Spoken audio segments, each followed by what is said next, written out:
I'd like to welcome you to the Cult of Honesty tonight. This is an amazing show. We're going to have two linguistic experiments tonight. It comes on a day that's very unusual. This morning I went over to a colleague's house, that is to take some of our video equipment over there, and we were discussing about some particular things concerning the studio. And while I was over there, there was a fight that did break out. And the reason that I'm telling this story has to do with when these people were fighting. I was listening. The police had to be called out, even an ambulance, because the thing that ended the entire situation is when actually people started spilling blood, and that's unfortunate. But my point was, during the entire fight, no more than 15 words were used. And so I think you're going to get the point of tonight's experiment. That is the way that people actually communicate on various levels. And so I would like to bring the Google Hangout into the chat right now. Let's turn the volume up on those guys. Can you guys hear me? Yes. Yes, sir. Yep. Okay, Greg, tonight what I'd like for you to do, I want you to introduce everyone so everyone is apprised to who is who.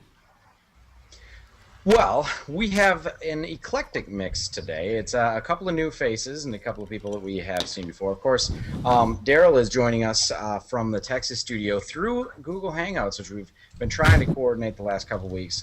But excited to have Daryl Furlow here. We also do have Alexa, and I always want to say your last name. It's Blumenstock, but I always want to throw like a field or something in Blumenstock. there. That's Blumenstock's. Yeah. And that's Alexa, you have a friend with you as well today, right? Yes. Susanna. She's also an atheist and my best friend. All right. Hi, Alexa's best friend. Do you have a name? Susanna. Susanna. All right. We have Ariel Terry, who has joined us in the past. Of course, Bob Graves, the unconventional pastor. Kat, I'm going to let you introduce yourself because I want to offer you the opportunity to use whatever name you'd like. I'm pretty much known by Cat Burns. Everybody knows me as that. All right, we have Kat Burns joining us. Chris Vandenacker, I'm not sure I said that right, has been a part of these Hangouts in the past.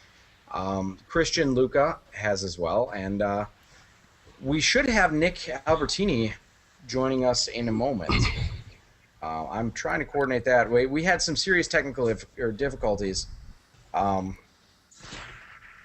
trying to get everything set up, mainly because it was on my end, and I had to start everything from scratch, and then now we're getting it worked out. So,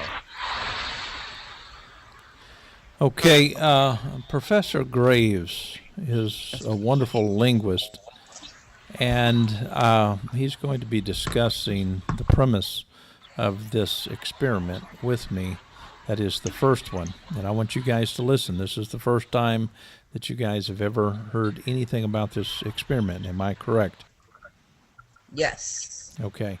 Now, I'm going to explain it to you briefly, and then I want Bob to put his 2 cents in, simply to have a level of integrity here about what this experiment is about, because we want to do it in a way that we can look at it in the archives much later, over and over again. And so it's rather simple. We have a question that will be asked. You have 7 minutes to discuss or talk about this question. And when someone uses the word is, it's required of you never to use the word is again. If they use another word, you can't repeat words. In other words, you can't repeat any word to answer the following question. Once a word is actually stated, you have to use a different word. And so this is going to require both listening to others, and it's also going to require of you to have enough vocabulary to express yourself with different terms pertaining to the subject at hand. And so you're not going to be able to ask questions to get clarity. This has to do with your ability to understand me and your ability to understand Professor Graves. Bob, would you speak to this? Sure. It is understood that all human beings are innately social in such a way as that all human beings capable of speech speak up and they talk and they communicate. As such, we find that when we begin to communicate, we begin to discover various different vulnerabilities. And we become social creatures, and language becomes a very huge part of our social culture. And in it, it is theorized that it's through the interaction of language that we actually develop a sense of identity, who we are, who others are. And this is also in a very primitive way where we develop this us and them mentality. In fact, many times we choose our words differently, whether or not we're speaking to an us or speaking to a them. And when it comes to a diverse group, can be a difficult thing. The truth is we sometimes have a hard time expressing ourselves. When we want to get along, we might not speak as directly. And when we want to get along, we might not speak as forthrightly or whatever. And it can also be a problem. It's not as if, well, hey, let's just all agree to be honest. We might start tripping a bunch of triggers and pushing a lot of us and them.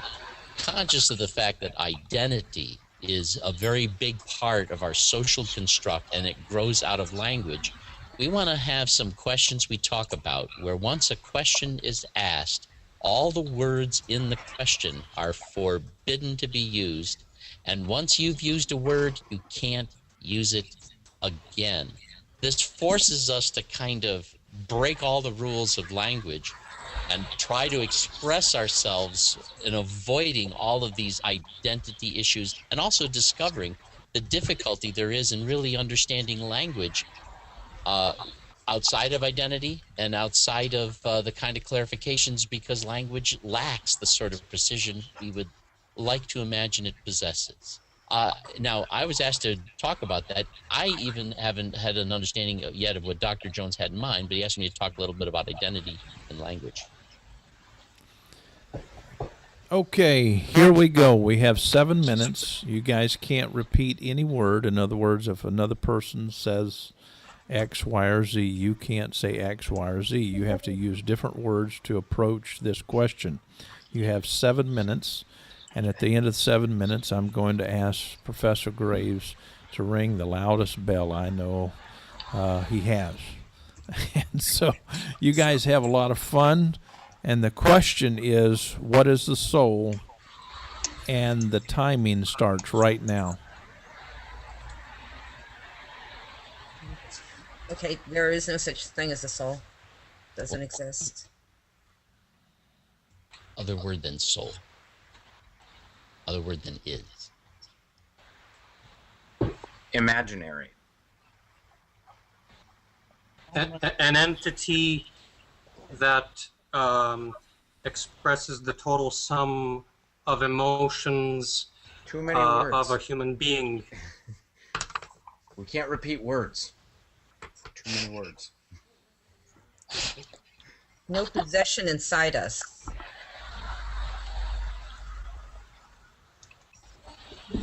The mind? Perception of consciousness. And Me.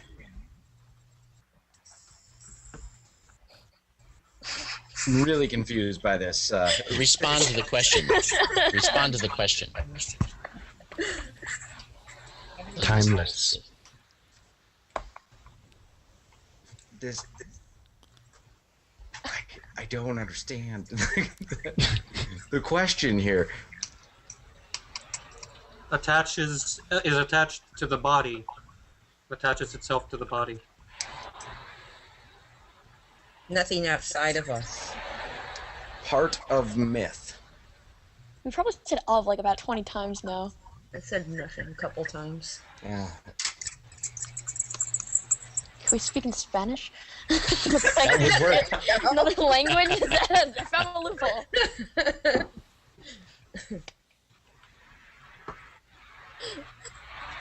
You speak Latin, right?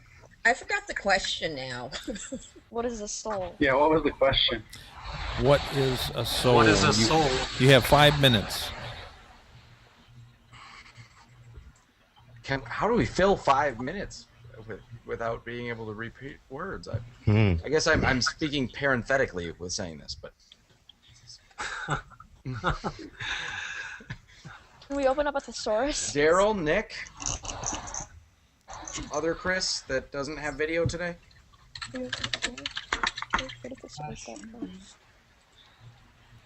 If there's a soul, it must be the mind. Dualism. I'm going to call it a biochemical feedback machine. That's good. That's coming from a believer.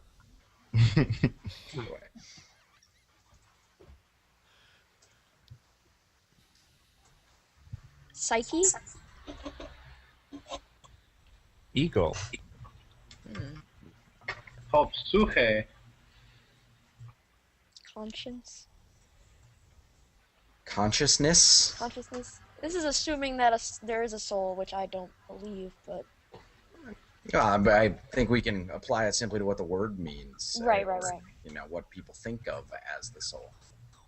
Emotions.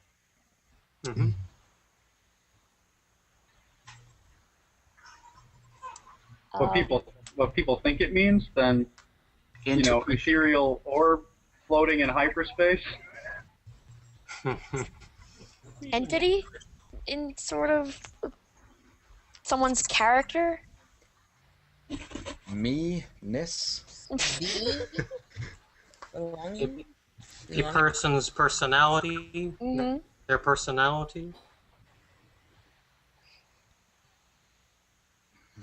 Their beingness. A soul is one's beingness in this world.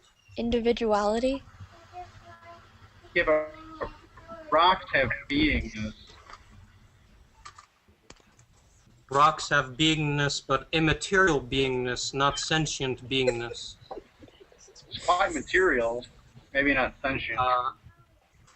Sentient. Yes, well, it is quite material. My mistake, but it's not sentient.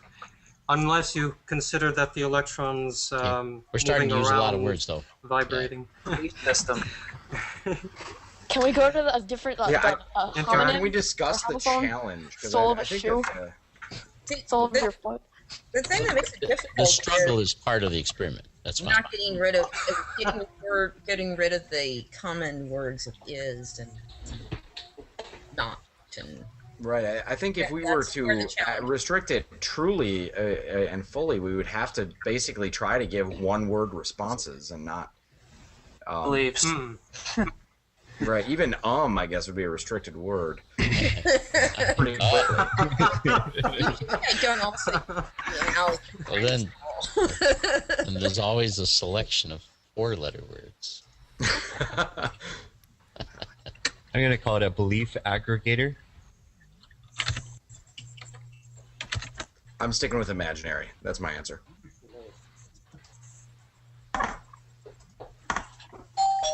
I would say consciousness perceiver. Okay, that was my bell. If I had kept the time right, I don't know. We But have- anyway, So Dr. that's 7 Jones. minutes, huh? We have 1 minute and 4 seconds left. Oh, okay. Frustrating. Instincts. Confusing. Instinct. Awareness. Instinct. I like that, Cat. According to Descartes, the pineal gland. Mm-hmm.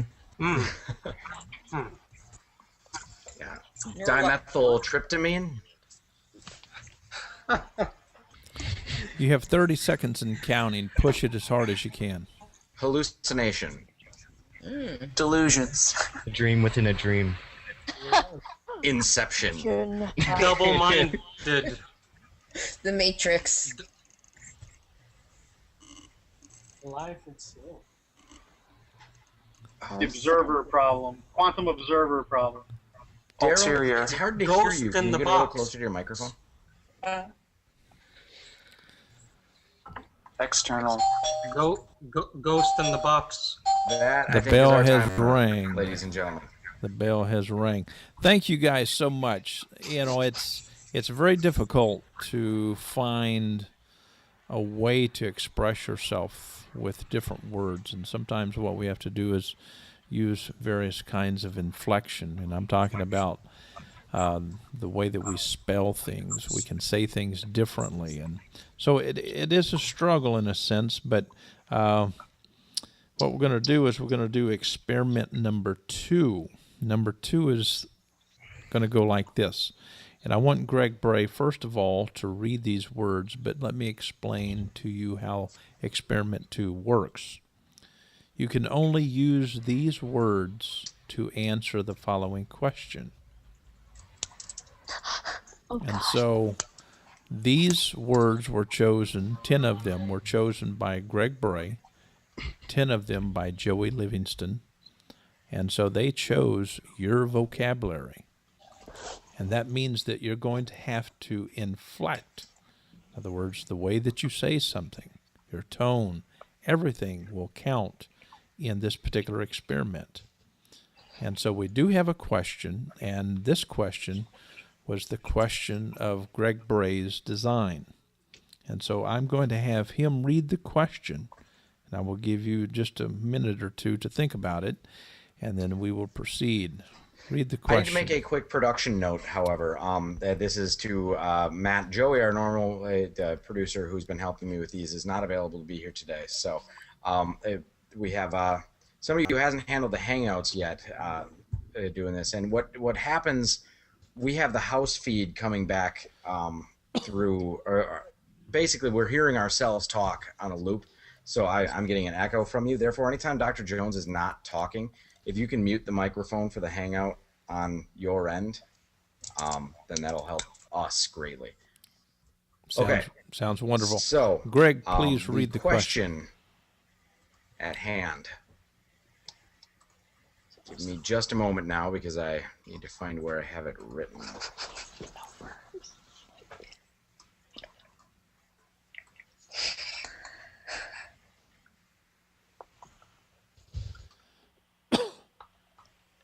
Okay.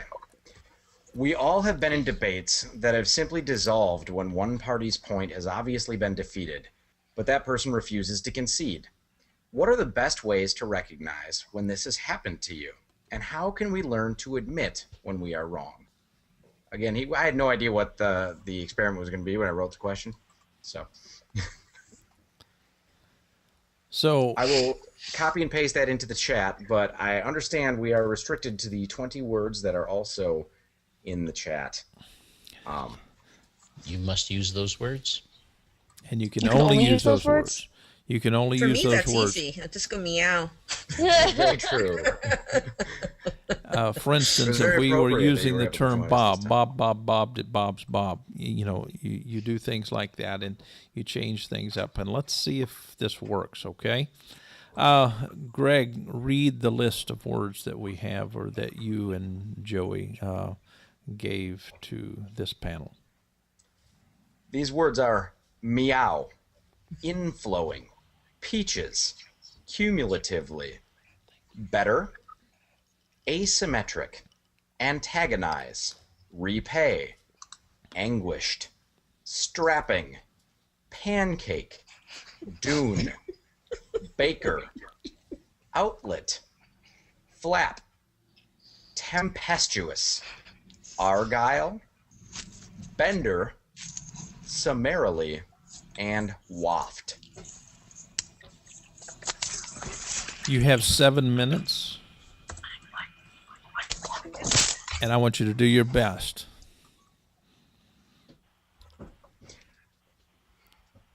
Anybody feel like taking a crack at it here? Okay, here we go. We're starting right now. Daryl, if you we need you to speak a little bit closer to your microphone when you do speak. Can you hear me? Now we can, yes. Okay. Tempestuous. Anyone else? Could you type I'm gonna this? moderate. Could you type the question into the chat as well? I did. It's You did already. Bender.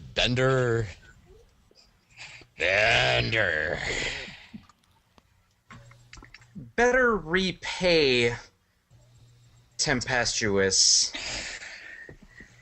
antagonize strapping panhandling. Bender. Meow peaches. Inflowing outlet. Waft. Summarily waft. Summarily waft. Flap, repay, dune.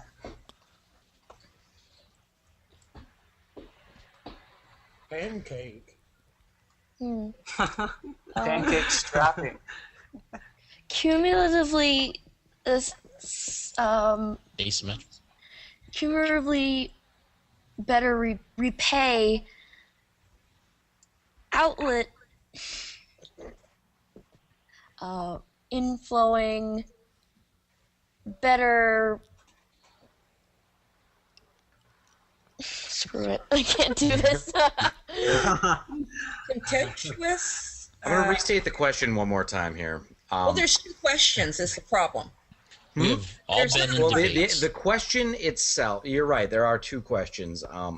But yeah, what are the best ways to recognize when this has happened to you? So do we want to maybe focus on that one first and then say, how Sure. can we learn to admit when we are wrong? Okay. The Oh, first okay. one, then antagonize, contemptuous, inflowing. Asymmetric inflowing. Cumulatively asymmetric inflowing. Peaches meow.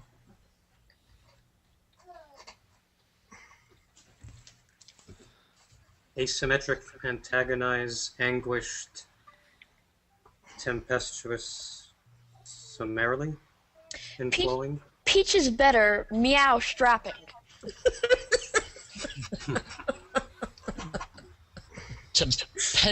Tempestuous flap. Inflowing peach is better. Pancake peach is better. Argyle bender flap.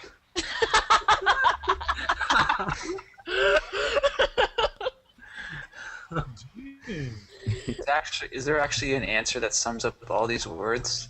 These were Anguished outlet. randomly chosen words with Anguish having no idea what. outlet. Yeah. Summarily would be. Pancake baker, There's no- inflowing, meow, cumulatively, asymmetric, antagonize, repay baker, peaches. I mean, inflection is obviously our biggest tool on this one. So. Pay me out. Outlet flap, repay peaches. Better. I still say strapping pancake is the best way to describe this pain. Strapping pancakes. So I think we've answered the first one pretty clearly. Do we want to move on to, how can we learn to admit when we are wrong? Sure. Let's go. Sure. Mm-hmm. Repay flap. Meow. Cumulatively better outlet. Outlet. I like that. Hmm. Cumulatively better Yeah. outlet. Summarily anguished. Antagonize. Better pancake.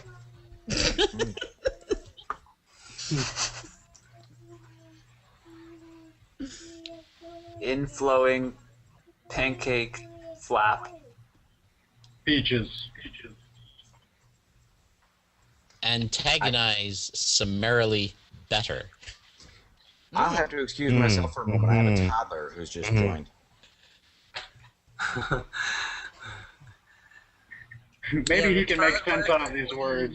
Anguished peaches. Inflowing anguish. Oh. Waft bender. Waft better. Waft better. I think I'm thinking of funny words. Not what you say, it's how you say it. Maybe we all can sound like we are convinced with our arguments, despite what we say, we'll sound like we know what we're saying, even if we're wrong. Yeah. Waft better. The sound, waft peaches cumulatively antagonize, repay, anguish, strapping, baker outlet flat meow, inflowing cumulatively better, asymmetric antagonize. I think I got this. Tempestuous, repay better peaches.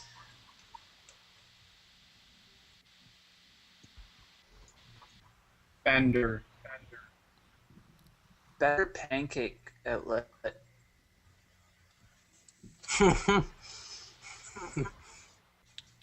You have 1 minute. Inflowing pancake outlet.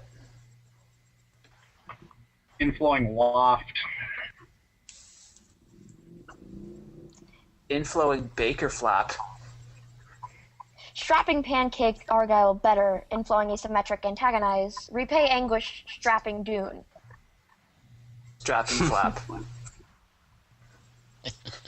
Better meow peaches. Baker pancake peaches. Meow.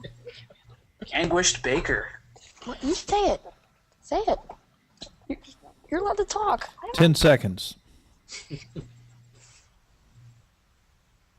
Tempestuous pancake. With peaches?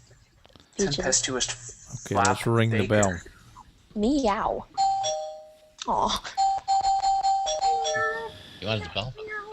We do thank you so much for participating in these two experiments. Bob, what are your comments on this? I asked you to make a couple of comments concerning linguistic identity and property, those political things that happen when people are talking, discussing. Well, before we began to really obey the rules, as it were, when we talked about the soul, for example, we found that we used that word, I think, in a way that identified a particular set of our beliefs. So once we couldn't repeat that word, we began to look for other words that expressed a similar concept, that I think we could all be aware of the fact we don't have the exact same response to whether or not we consider ourselves a part of that that different kind of belief. For example, we talked about the observer, or the consciousness, and some people who may not believe in a soul, but they certainly might believe in a consciousness. So one might ask, so what's the difference, and why do we react to one word? Why do we identify with a word, and how do we understand who we are in terms of that? So I think we have, when we realize that we're lost for words, in some ways we're actually losing the distinctions between us in terms of finding it. And yet I also noticed that when we, in the second question, when we found ourselves limited ridiculously to these words, a lot of what we said came out as nonsense. Some of it was funny, but then there were times when something really seemed to express something,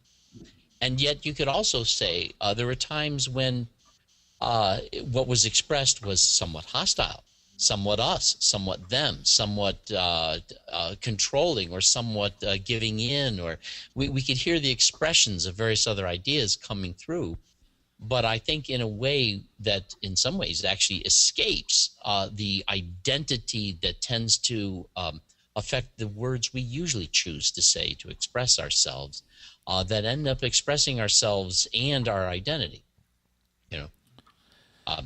And to be honest with you, although Dr. Jones asked me to talk about that, I'm not really, he never really told me what his insight or his purpose behind those things were. So I'm really just flapping tempestuously on the concept.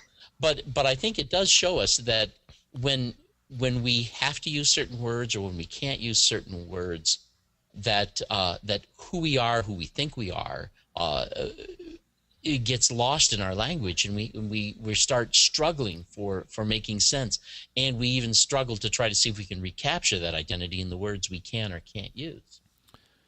I'd like to comment quick in saying that we were completely left in the dark when specifically the words and the questions were chosen. Had no idea what direction it was going to go. I actually did use a random word generator on the internet to come up with the 10 that I contributed to that list. So you did well, Greg. You did well. Let's move on so we can actually get into some meaningful discussion. Thank you guys for participating in the experiment. We're going to do some analysis here, and we will share our finds on another show. You read a question a few minutes ago, and I want you to read that question again. I want to set it up, and let's go for it and have a discussion for about 25, 30 minutes. Are you guys game? Sure. Okay. Read the question, that second question that you wrote, Greg, and I want to follow up on it, and then you guys have the platform. Okay, now I wrote this question because I think that this speaks strongly to what the New Covenant Group is about. So we have all been in debates that have simply dissolved when one party's point has obviously been defeated, but that person refuses to concede. What are the best ways to recognize when this has happened to you, when you're the person that should be conceding? And how can we learn to admit when we are wrong? One of the things that I've been asking theists and atheists alike would be the idea of who concedes more willingly. In other words, when you're talking with a theist, when you're talking with an atheist, who's willing to concede first? That is, if the facts actually suggest that you do need to concede. And so let's have that discussion. I'm all ears. Okay, I can go ahead and answer this. I know it pretty well. I have no problem with it. I can admit when I'm wrong without an issue. The problem that would arise for me is if somebody is an asshole.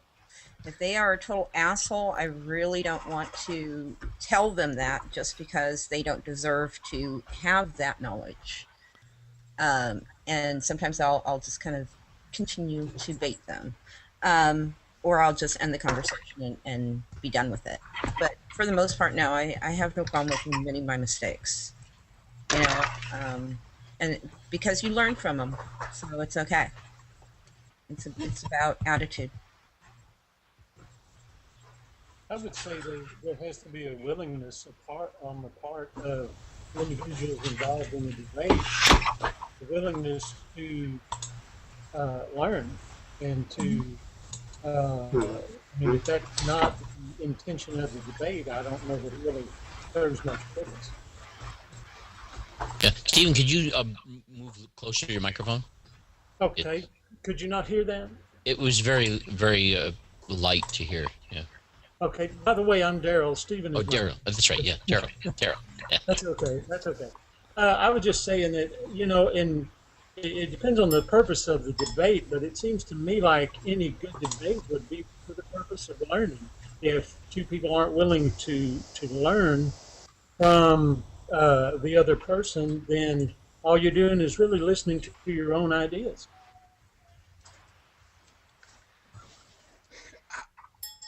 Does anybody in here have a situation where they feel they've embarrassed themselves in such a way, clinging on to a point that they know is just gone, but it's no longer defensible, but have held on to it for, say, maybe an emotional reason?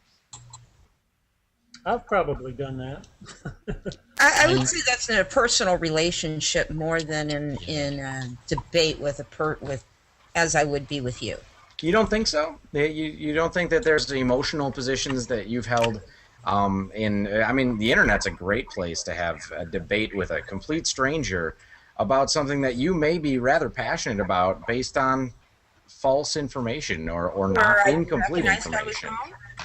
Well, that's where the jerkness comes in. If they are a total jerk and just a mean, nasty person, I'm not going to bother with them. I would probably have already left the conversation and not bother telling them, you know what, you're right, or anything like that. and it's about their attitude. If they are not a good winner, so to speak, if they cannot have any integrity within themselves, I really don't want to have a lot to do with that person, whether it be an atheist, whether it be a theist. They're just, if they have a bad attitude, a bad winner, sore winner type of attitude, then I don't. It's not that I want to necessarily let anything go. It's more along the lines, I don't want to bother with that person.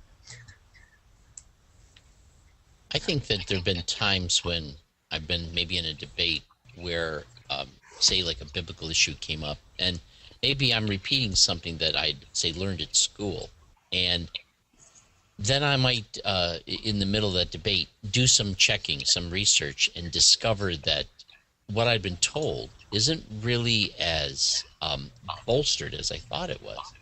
I find I can't continue to debate. I don't have the energy to do it. I'm thinking one time, like when someone was talking about the differences between the genealogy in Matthew and the genealogy in Luke, and my answer is, well, genealogy in Luke is the genealogy through Mary, and the genealogy in Matthew is the genealogy through Joseph. And this is what I was kind of taught is the way to explain this contradiction. And later, when I went back to really read the text, I discovered that's just a story that people have made up. It's not really true. There's a problem there, and I had to let go of my position. I just had to let go of it. How do you hold on to it after that? It can even be embarrassing sometimes if something like that happens. But that's too damn bad. That's the way it is. Because there has to be a part of you that finds that what the real truth is in some way has to be embraced. And when you discover that something you've been arguing for isn't quite correct, you have to begin to wonder, what am I arguing for? Am I arguing for my position or my ego or my team? Or do I really want to know what I can establish, what I can verify, And so I think that in some ways, depending on who the person is, their desire to respect truth, their reaction could be different. Now, I'll tell you what, when I was a teenager and I was debating something with my dad, there ain't no way I was going to give up nothing. Bob, you used 3 words in there that I thought really expressed what I was trying to get at with this one. One of them was the team aspect, or the much more frequently in anthropology considered tribalism, the us versus them. The idea that conceding something is losing a battle for your to the other side. The other one was ego, of course, the personal side of it, and that's very strongly associated with the third term, embarrassing. I mean, can we relate to that? I can tell you another anecdote on my end. The word hypocrites. I was speaking about I think it was Matthew 5, right before the Beatitudes. And I may be wrong on that. I'm ballparking, but I know it's in the book of Matthew. There's a part where somebody is admonished and saying, "Don't be like the hypocrites standing out and preaching on the street corners or praying loudly in the street corners. You're better to pray in a closet." And I know that is a close enough facsimile to what the scripture actually says, but for some reason I got it into my head, and I think I came up with this entirely on my own, that the hypocrites, because they were given the referential "the," was a group of people that had actually been the origin of that term. And then one day, like in the middle of the argument, it dawned on me that, like, wait, no, that would be hypocritical, not critical enough of themselves. Ah, crap. But the person, I think, Kat was pretty articulate on this point. The person I was debating it with was a complete tool, and I just could not bring it upon myself to say, like, no, you were right. I had to just keep, like, tenaciously holding on to that one, because it was embarrassing, and I knew that this person was just gonna stomp all over that. So, I mean, what are the best ways that we can recognize? It's not even if you don't recognize that you're wrong, but are there indicators in debates when you're saying as a third party this person's wrong? Nick? I think that the point that's really been hit on most of all so far has been respect for the other person. I think that the ability to admit when you're wrong in a debate hinges, it seems, and it sounds like from everybody, and I would agree and try to explain that your respect for the other person makes that possible. If I don't respect this person, I'm unlikely to take their argument seriously in the first place. And as other people stated, it's possible that I might just cling tenaciously, either out of embarrassment or vendetta, vengeance, sort of, to try to embarrass them or just win, right? But if you respect the other person makes a killer point, basically, that destroys your argument, and you respect them, I think that makes it a lot easier. Mutual respect in that sense. I think a key term from the perspective you're coming from, Nick, would be humility. If we have that, then we would be willing to listen to reason beyond maybe something we thought we knew. It's also sort of a mutual humility, though. If both people are looking for the truth, and this would be like a Platonic sort of dialectic, right? That's the idea of a dialectic or a dialogue in terms of a debate that isn't. It's not a fight. It's not an argument. It's a debate toward the truth. You're both working toward the truth. When you feel that someone else that you're debating with, even if you're on the other side of the argument, is also trying to come to the truth with you, right, I think that makes it a lot easier. That's what I'm saying. I agree. Yeah. So how often do you think that actually happens between, say, let's not even go Christian or theists and atheists. Let's go within groups of, say, like between a Catholic and a Baptist. You think they get a lot of that?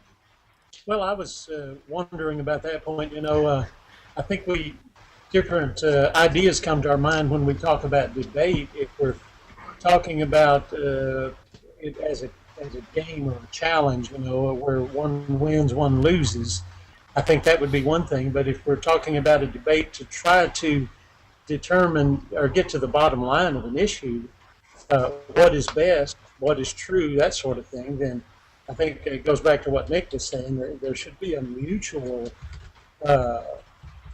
purpose there between the ones debating. I find debates entertaining, but I don't find them useful.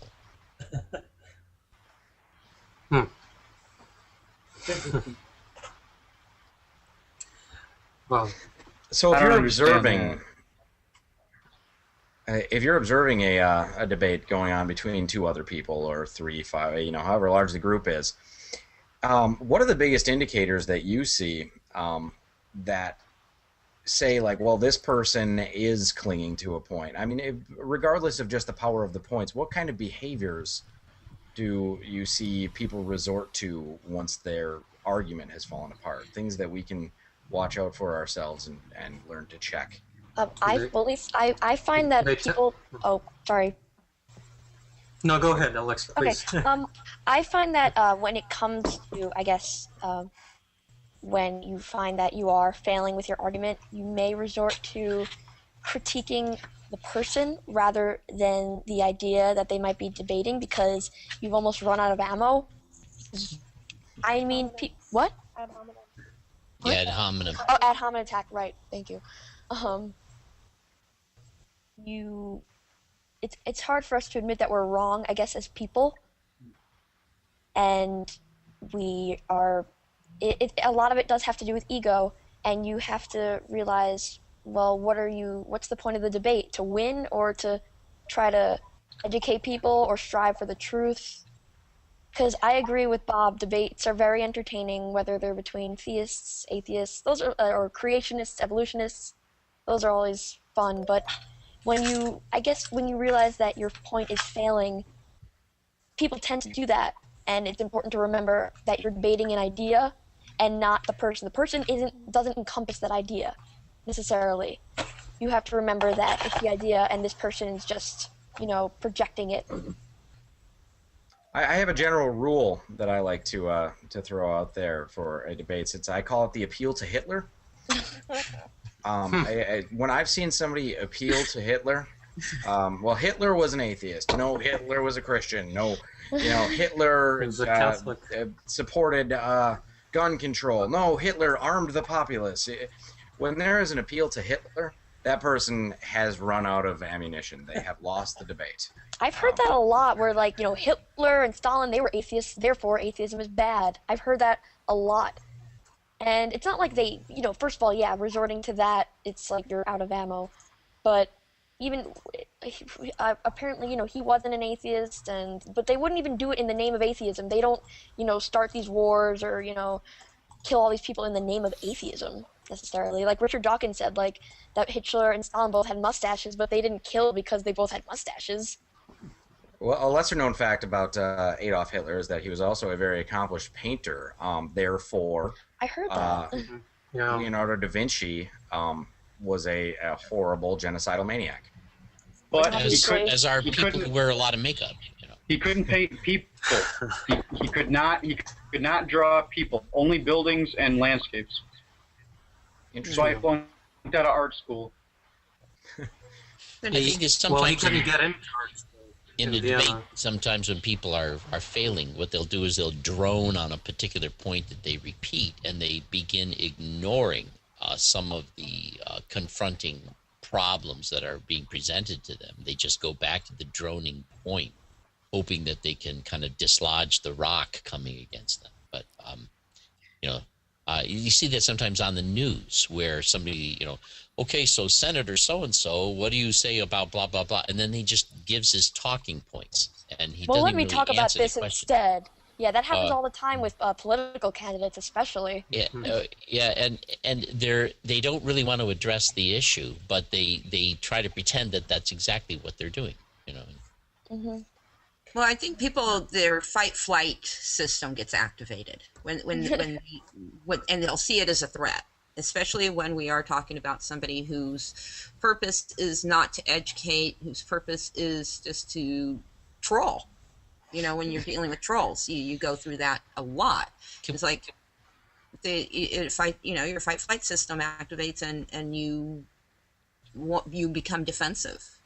Can we bring this back to even the question of identity? Mm-hmm. That if I identify as a theist, OMG, what am I going to do when somebody is saying something that sounds pretty good? Am I going to allow myself to concede the point if that point is it's one thing if it's just a point that I need to concede to. It's another thing that if it's a point that once I concede to it, I don't know who I am anymore. I think the members of the New Covenant especially are very understanding and open to new ideas, provided that they have enough evidence. Where there are a lot of people in religious positions or they're part of different religions that are really strict on the fact that you can't have a different opinion that goes against the religion, and they feel like they have to stick with that point, because if they don't, then they're not a true Catholic or Anglican or whatever religion they are part of. But the thing is, religions aren't always monolithic in nature. I mean, there's a spectrum. Even if you go to one congregation of Catholics or Baptists or whatever, you ask them about a certain doctrine, faith statement that they have at that church. If there are 50 believers there, you'll get probably 50 different responses as to what they believe that statement of faith is. So, I mean, it's not always monolithic, is what I'm trying to say. Right. Yeah, it's very personal to them. I mean, Let's assume that there is an actual debate, that it is a Platonic dialectic debate, that you respect your opponent, that your opponent is making good points, and you're trying to make the best points that you can, and there isn't any trolling, there isn't any sort of animosity in that sense. Let's assume it's a straight out, honest intellectual debate. I think that the question becomes more poignant in that sense, because if we look at the question in this way, assuming that the debate is like that, then we have to actually admit that we're wrong, and it actually matters, and we actually respect the person who just gave us an actual good point that destroyed our argument, and we have seen this. I think the question is much more potent in that form. That's what I'm trying to say. I'd like to make a comment on that. I have to say, my wife was a debater in high school. She did policy debate, and she was very good at it. And one of the most frustrating things for me in our personal relationship was that she didn't know how to turn off the point scoring tactics for that until many years of us being together. And one of the most the basic fundamentals of policy debate is, if somebody makes a point that you don't have an answer to, you just ignore it and you don't respond to it. And the debate scorers will chalk that up as a point for that person. But as Nick just pointed out, it is incredibly important, and that's one of the things that I really wanted to get to, is that when you're having a discussion and you're both trying to mutually seek the truth, to just ignore a good point that somebody made, not address it in any way, is one of the least conducive and rudest things that you can do. It's very important that we don't just stop fighting the fight that we want to make, but we actually own up to the position and say, I was wrong. Why is that so hard to do? Well, I have some questions here that we might... Oh, go ahead. That's because it's a bias that you have. I think that the reason you went to the debate was to push your idea, whether the other person, how do I say it, you're not open. When a person doesn't want to admit to their defeat, they were never open for a change of mind to begin with. Now, if a person goes, it wouldn't be called a debate, I guess, if a person is asking these questions and you give a reply and then they'll question it. But the essence of the debate, of a debate, is always just to score points and throw the ball in the team's court. And I guess if you're going to enter into a debate, you're not really open to, you're not open for another answer. That's what I find out of most people. Otherwise, it would never be. Otherwise, it would just be, okay, I have a question. What do you think about this? But a debate is always, the essence of it is always to win. That's the only reason people go into a debate, really.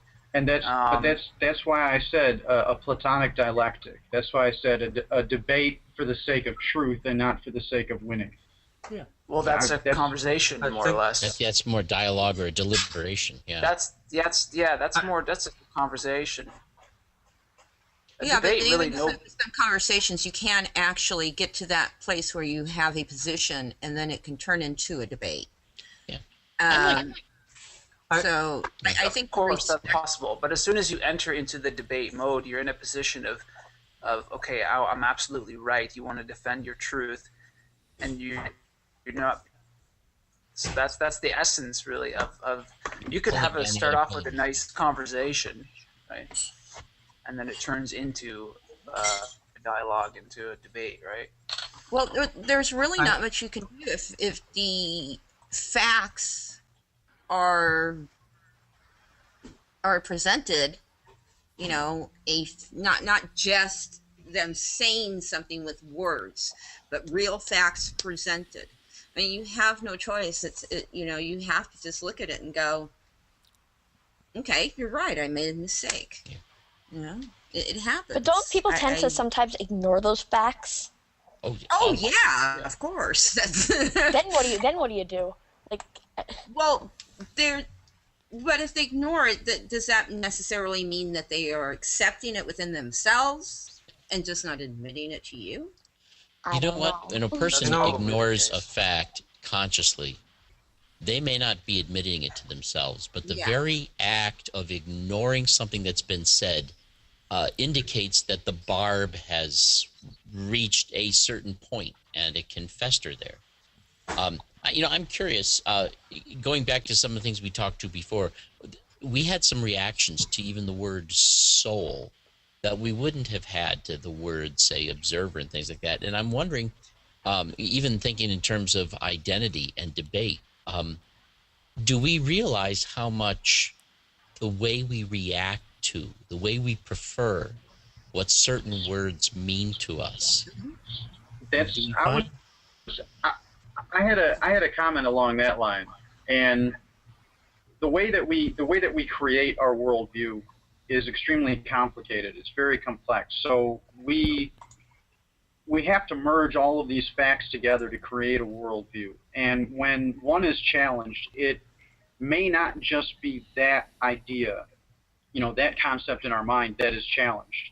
When we are proven wrong and we feel it and we know it and we go, oh no, when it really hits home is when that is a centerpiece, a key to the entire web of that worldview. Something like that, in fact, I think, could even cause a psychotic break in an individual. If you hit a key fact and somebody really absorbed that blow and said, oh my God, I was wrong about this one thing, but that one thing was a key to the entire web of ideas that created that worldview, they like can everything lose you know touch is a with lie. reality. Yeah, exactly. Their world. As a pastor, I cannot tell you. Shatter. As a pastor, I cannot tell you how many times you can run into the couple who's talking to you. Now, why people think that pastors know anything about marriage is amazing to me, but they talk to the pastor about marriage problems. I can't tell you how many times you'll meet the couple who's having problems they can't understand, can't deal with, and they tell you that the reason they got married is because they thought it was God's will. And when it turns out that, they made so many decisions in their life based upon their concept or notion of what God wanted, and when you begin to topple their notion of God, you're deconstructing the decisions of their life. You're not just changing their mind about something. You're bringing up tons of regret, decisions that had they thought about differently at a different time would have been totally different decisions.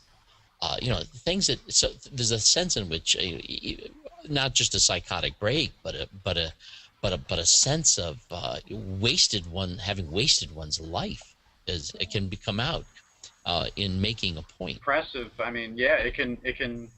That's what I was getting at.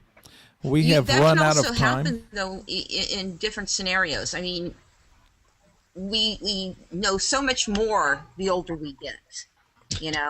There's things that when I was younger that I wouldn't repeat now.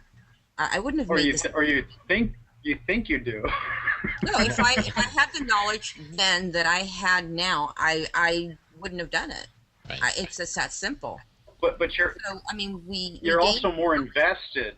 You're also more invested the older you get. You're more invested in that worldview. You've got more strings to unravel. You've got more key pieces. It's a double bind. Well, going back to what you were saying about soul, I do want to bring that up, how you were saying, because words are very, very powerful, and this has been a discussion that's actually been going on with a lot of people. If somebody mentions an atheist church, people get very freaked out. And words are powerful. They can trigger emotional responses and make us not think as logically, but think more emotionally. And once we get to that point, we are going to have completely different reactions. I hate to interrupt this conversation. The conversation is going extremely well. You guys are all saying meaningful things. I want to give each and every one of you guys a chance to make a final comment along these lines.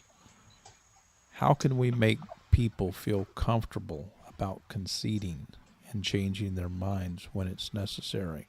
What are your final thoughts? Greg, would you lead the the process.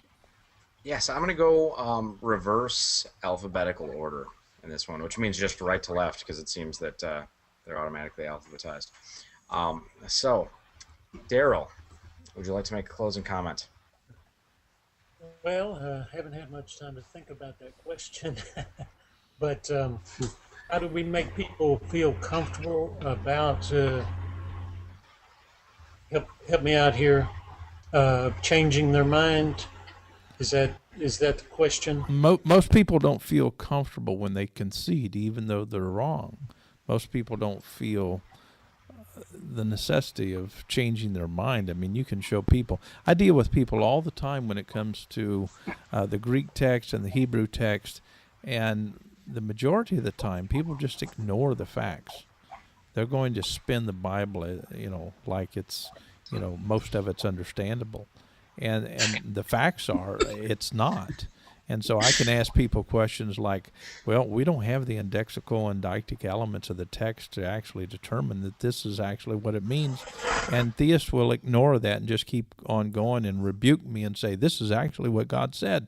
And so it's people are uncomfortable about conceding. People are uncomfortable about changing. And so when you start dealing with non-linguistic elements not being there, when you start dealing with all kinds of other things that actually determine the meaning of the text, theists can't handle that. And I'm asking you guys to empower people to be able to do something as simple as conceding and actually saying, I'm wrong and I need to change my mind. Wow, I don't know if I have a lot of input there. I know from my own experience the advantage, and maybe that would be my answer. If I can express the difference it's made for me to rethink. I've rethought most everything I've ever believed. I'm still working on it. But to me, the idea is to move forward. It's to determine what change, if any, needs to be made to make things better. I mean, if we have some kind of idea of what better would be, and in this case, I think it would be relating to one another, caring about one another, recognizing one another as important as myself. And if there's any information that comes our way that even has a chance of doing that, I think it ought to be considered. And if we find ourselves in a position where we need to change our minds, let's change our minds. Nick? Or thank you, Daryl. Sorry, I I had should to say. unmute. Sure. So I think modeling is one of the best ways. I really do believe in the Platonic dialectic method. I think that approaching a debate and demonstrating to the other person that you are really interested in the truth, you're not interested in embarrassing them or just beating them or just winning for the sake of winning, and showing that somehow, modeling the fact that you yourself will, concede when you are disproven, when your point is disproven, and taking the other person's point seriously, and also avoiding debates with people who can't do that. I don't see a use to debating just for the sake of winning, and Yes. Good. coming to the table with that and showing that and modeling that, I think is probably the best way to get somebody to follow suit, is to lead by example. That's good. The willingness to be able to say, hey, I don't mind losing, that's powerful. Let's move on. I want to make my comment here because I'm next in line, but I wanted to go back to what Bob said about identity, and thinking that the primary reason people have issues with letting something go is because they are identifying with the argument that they have, or the belief that they're holding too strongly. And I think this is one of the reasons that dogmatic thinking and dogma in general is harmful on a real personal psychological level, that when somebody holds it to be true that they are a fill in the blank, Catholic, a Republican, a atheist, fill in the blank, they feel that they need to identify by the tenets that are held by that group. And if something that group holds to be true turns out to be something that they personally see themselves as not agreeing with, that becomes a identity crisis, and it becomes a real issue. So I think the best thing that we can do is to recognize that the labels that we use for ourselves are temporary labels. They are useful only because they describe what we are at the time, and we need to be ready to move on from those. Linguistic identity simply means we communicate with those we like or their ideas that we like. And this is a problem because when you're trying to look at something through someone else's eyes and you don't like it, that normally demonstrates an unwillingness to communicate. Therefore, your exchange is going to be not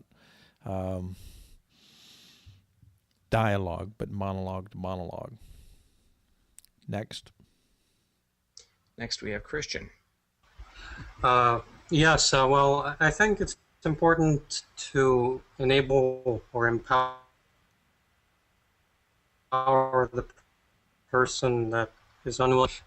They might be wrong by just enabling them to question you and your assumptions, because generally in a debate, in a dialogue, there are people that have certain implicit assumptions about things, and if the assumptions are not known when people come to the plate, then of course there will be misinterpretations, and there will be this unwillingness to concede that one is wrong.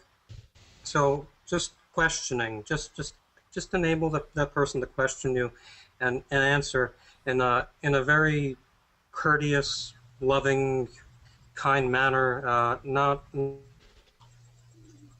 in any way trying to or degrade their person, their personality. Just being cordial, I think would help a great deal. I mean, no one wants to listen to someone who's belligerent, someone who screams at the top of his lungs. I've always wondered sometimes. I mean, I was raised Christian Orthodox. My priest wouldn't raise his voice ever, but whenever I was invited to go to, let's say, a Pentecostal church, I would hear the preacher raising his voice very loudly so that people would troll, essentially, so that they would change their minds and convert or something. I don't think that's very effective. You have to come at it from a loving manner and tone, and people then would be willing to listen more, I think. So listening is key. Listening, and as I think Daryl said earlier, humility between the two parties. All right, Chris. Thank you, Christian. Yeah. You're welcome. Thank you. I'd have to agree with what Christian just said. And but I think a lot of times these debates that we have with people, at least that I've had with members on Facebook, Facebook friends that are from a different denominational background or Christian background, and really written text doesn't really get the word out that you want to say, because there's so many. You can read something and somebody else can read it and it means totally two different things. It can seem offensive, and it's not supposed to be offensive. So I think that, that's why one of those things that if you're trying to argue with somebody over like text, internet text, it's not really the best way. But if in a person, like in a debate, obviously the best thing is to not be dogmatic about your answers, as to say, like, you see, I'm right, or but to make them go home and really think about what they have been believing, but not to put yourself really on a pedestal. Really, you want to present your point and not yourself, because a lot of people go out there and they try to. It's more about them than their actual argument. So, exactly just like what Christian said, really no different. All right, thank you. And Kat? Well, actually, Chris just said a lot of what I say. When you're online, if you're texting, it's almost impossible to be able to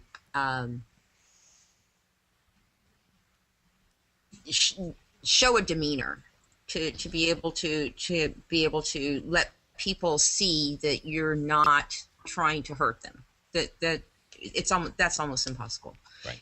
And even if, like, I've gotten into an argument on Facebook, I guess I wasn't arguing, but they were. And I told them, you know what? Okay, I understand your point of view and I concede to it. And they still got freaked out, yelled at me, and started calling me names and cussing me out, and then blocked me. Even though I told them, I just told you were right, you know, and they just went crazy. So it's always going to depend on their state of mind, and we are not capable of really. We can try and make people a little more comfortable. As what I was hearing at the beginning was people were talking about preemptive discussion prior to debate. And that is maybe about the only thing that we can do, because we cannot really make somebody comfortable if they are already in a state of mind where they are going to be upset. Now, you hear me, and I always come off, I have hyperactivity, and I come off sometimes when I talk sounding more emotional than what I am. So people react to it, you know. It's really hard sometimes to be able to get your point across and say it in the way, you know. I'm trying to slow down right now because I do talk fast. And sometimes you have to just stop and take a breath and tell them, you know, look, this is, I might see you upset. I see, you know, so let's take a little bit of a break and we'll try and pick up where we left off. You know, just not keep it going when things are getting heated. Thank you. Bob? You know, if I could try to express this again, because this was start out with a linguistic experiment, bring it back to a problem of language. You know, who it is we think we are is something we actually arrive at without realizing it through language. And the same thing is true of the ideas and the notions we hold to. And in a debate or in a difference of opinion, these notions have been acquired and get expressed through language as well. And in many ways, this becomes a package for us that is hard for us to see as a package. We think sometimes we're just thinking freely and just being who we are, or whatever that is. So, you know, our identity is attached in this way. So I think it's important that when we're talking with other people, whether they're right or we're right, or whether we think we're right or whatever's going on, that to recognize that when we empathize with someone, when we recognize that part of the way we've created all this social construct is part of it, our social need to be people who are loved. So when we empathize with someone else, we're really experimenting with possibly modifying our identity. That's a scary thing, and we're somewhat constrained by that identity, and we're constrained by the ideas we've held on to, and we've held on to them for reasons that have to do with social safety, with connectedness, with belonging. And there's a sense in which I think that in a discussion with a person, to recognize our need for safety and their need for safety, which means that when I'm arguing with somebody, I need to recognize, if I can, the safety they need and the safety they don't need.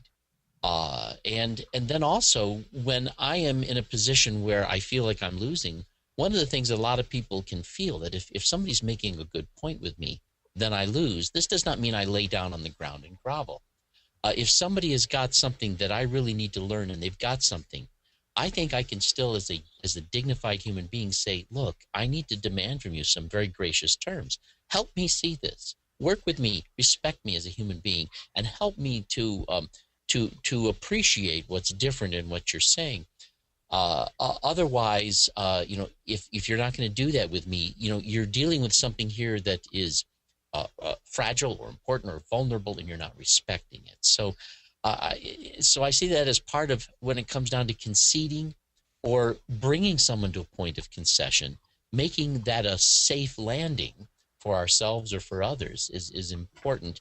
And that we may not realize how much we are, in a sense, victimized and structured by our linguistic experience, which has given us that identity and which has given us the notions we cling to, in which we differ with other people, and then giving us a sense of who it is we belong to and who it is we don't. And so it's a very delicate thing, and I think that the real answer to it all is to try to seek to be loving people who love others, who are loved by others, and to see if we can maintain that as the atmosphere in places of difference.